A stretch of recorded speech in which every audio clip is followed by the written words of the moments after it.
do a little quick unboxing of this little it's an adapter for riveting, and it goes right onto your drill. This one is supposed to be a updated version of this, which I had it for a couple years. I finally gave up. This one, it goes right into your drill, and then you're ready to pop some rivets.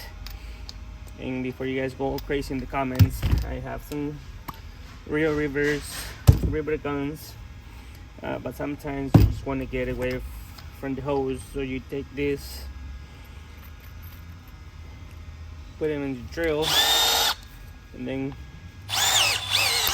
you're ready to rivet it on. This thing, it's